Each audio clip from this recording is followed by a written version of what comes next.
এই মুহূর্তে বাইক নিয়ে রাস্তা ক্রস করছি। একটু দেখে শুনে লেফট রাইট চেক করে সেফলি পার হলাম। কেন? কারণ এই জায়গাটা বিপজ্জনক। বাজে রাত 10টা, গন্তব্য মতিঝিল। এই সময় মাথায় কেরালার কথা আসলো। আমি তো কেরালা যাই নাই এখনো, টিকিট কাটার টাকা উঠে না। টাকা না। কিন্তু পড়ে শুনে জেনেছি ওরা তো আলাদা লেভেলের মানুষ। প্রথম কথা পড়াশোনা, ওদের লিটারেসি রেট প্রায় 95 থেকে 96%, মানে প্রায় সবাই পড়তে লিখতে পারে।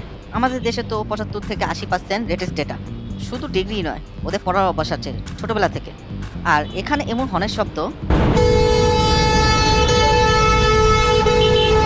ড্রাইভারের বউ যেন ভেগে গেছে। যাই হোক, আর ওদের সময় সময় নিয়ে ওরা সিরিয়াস। কাজের সময় কাজ, বিশ্রামের সময় বিশ্রাম। মাঝে মধ্যে এমন ড্রাইভারদের সম্মুখীন হই, পারেন আমার গায়ের ওপর উঠে যায়। नहीं पटक के चोट देंगे चल निकल मार कर। আপনি যতই সাবধানে রাইড করেন, এসব রাইডারদের কারণে অ্যাক্সিডেন্ট ঘটে।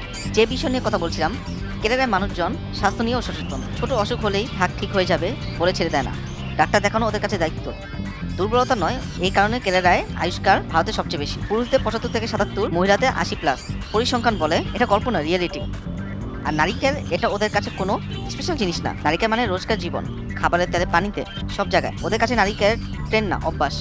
এই জ্যাম অনেক নর্মাল বিষয়। ঢাকায় জ্যাম না থাকলে অস্বাভাবিক মনে হয়, মন চাচ্ছে কেরালা চলে যাই।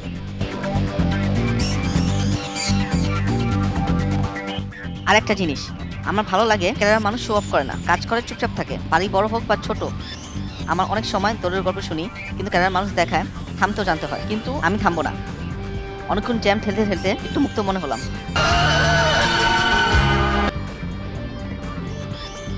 মনে হচ্ছে খুব একটা লাভ হলো না, সামনে বিশাল জ্যাম, দুঃখ পেলাম।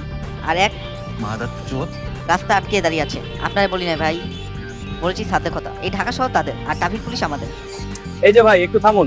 জি ভাই, কিছু বলবেন? আপনাকে অনেকদিন পর দেখলাম, কেমন আছে? আলহামদুলিল্লাহ ভালো, আপনি?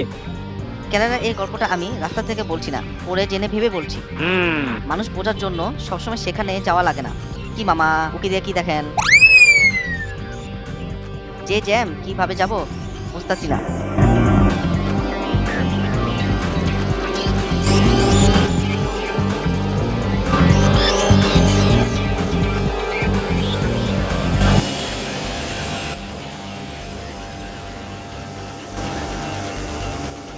আজ এটুকু কেরালার গল্প, বাকি গল্প আরেক রাত্রে আরেক জ্যামে।